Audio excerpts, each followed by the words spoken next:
બજરંગ ધામ બગદાણા મંદિરના ટ્રસ્ટી મણજી બાપાનું આજે સુરત ખાતે નિધન થતા બગદાણા ધામ ખાતે શોકનું મોજું ફરી વળ્યું છે।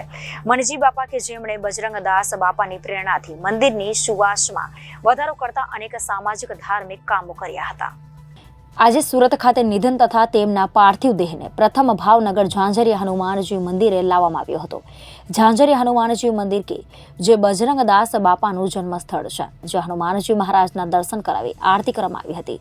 મણજી બાપાના પાર્થિવ દેહના દર્શને મોટી સંખ્યામાં ગુરુભાઈઓ, ગુરુભક્તો, શ્રદ્ધાળુઓ ઉમટી પડ્યા હતા અને ફૂલહાર, શાલ ઓઢાડી શ્રદ્ધાંજલિ પાઠવી હતી। ત્યારબાદ મણજી બાપાના પાર્થિવ દેહને બગદાણા લઈ જવા રવાના કર્યા હતા।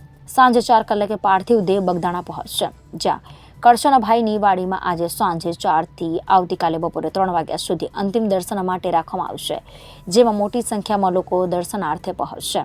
ત્યારબાદ આવતીકાલે સાંજે 4 કલાકે તેની બગદાણા ખાતે અંતિમ વિધિ કરવામાં આવશે।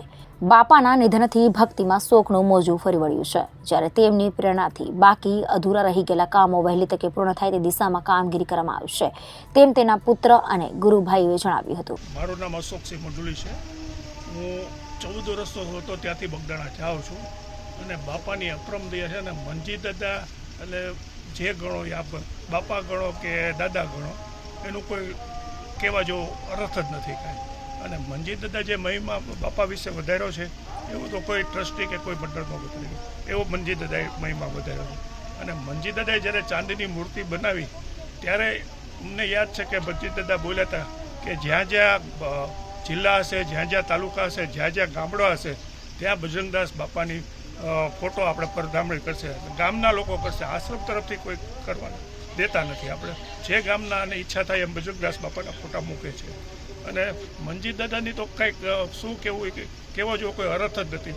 જ્યારે બાપા હયાત હતા ત્યારે મણજી દાદા PSIમાં પાસ થઈ ગયા હતા, ત્યારે આપણે ખ્યાલ હોય તો કે ત્યારે ટપાલી તાર આવતો હતો, એટલે બાપા બેઠા હતા અને તાર ટપાલી ભાઈ દેવા આવ્યા અને કીધું ભાઈ શું છે, તે કહે મણજીભાઈનો તાર છે અને આમાં મણજીભાઈ PSIમાં પાસ થઈ ગયા। ત્યારે બાપા એટલું બોલ્યા હતા કે ભાઈ મણજીભાઈને ક્યાંય જવાની જરૂર નથી, કે બધા જે છે અધિકારીઓ મણજી દાદાને અહીંયા મળવા આવશે। એ અમારા મણજી દાદા હતા। અત્યારે અમને બધાને છોડી દીધા। ચોક્કસ એક પ્રકારે કહી શકાય છે કે એક દુઃખની લાગણી છે જ્યારે બાપા જે છે આપણી વચ્ચે નથી। તો બાપાને અત્યારે સુરતથી લાવી રહ્યા છીએ અને અમે બધા સ્વયંસેવકો અને ગુરુભાઈઓ અને નાના મોટા અમારા જે સેવકો છે એ બધાને મણજી દાદાની રાહ બગદાણામાં જોઈ રહ્યા છીએ। અને દાદાને આજે આખો દિવસ 3 વાગ્યાથી તે કાલના 3 વાગ્યા સુધી દાદાના દર્શનને બધાને લાભ આપવાના છે, એટલે આ બધાને અનુકૂળતા હોય તો સેવકો પધારજો એવી અમારી પ્રાર્થના। બગદાણા આશ્રમ અને કરશનભાઈની વાડીમાં રાખ્યું છે, ધરાઈ રોડ ઉપર, એટલે બધા આપ દર્શન કરવા પધારજો એવી અમારી લાગણી છે। બોલો બજરંગદાસ બાપાની બાપા જય જય સીતારામ। બાબુભાઈ સોલંકી, ભાવનગર મારું રહેવાનું છે।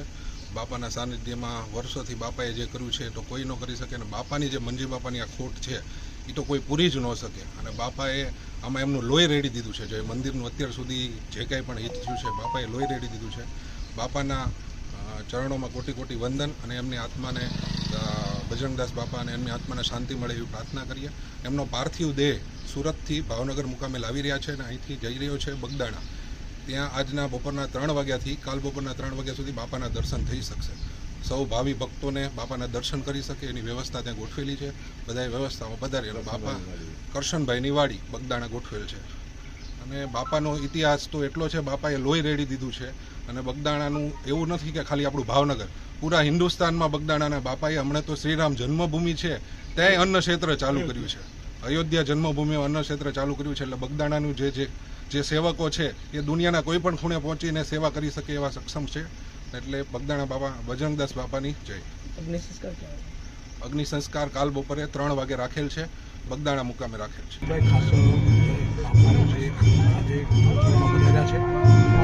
કેવો પ્રકારની છે કે જ્યાં દર્શન રાખવામાં આવશે, કેવા પ્રકારની વિધિ છે, ક્યારે યોજવામાં આવશે?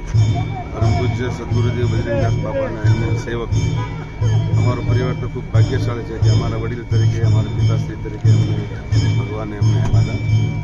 આપણા સૌના વડીલ પૂજ્ય મંજી બાપા હજુ અમે માની નથી શકતા કે બાપાએ દેહ છોડી દીધો, કારણ કે હજુ 5 દિવસ પહેલાં તો અમે બધા સાથે અમારી દીકરીના લગ્ન પ્રસંગમાં મોજ કરતા હતા, અને એમને ભત્રીજીના લગ્ન હતા તો એ આમંત્રણ આપવા ગઈ તો એમ કહ્યું કે તારા લગ્નમાં હું અત્યારે વહેલા જ તને આશીર્વાદ આપી દઉં.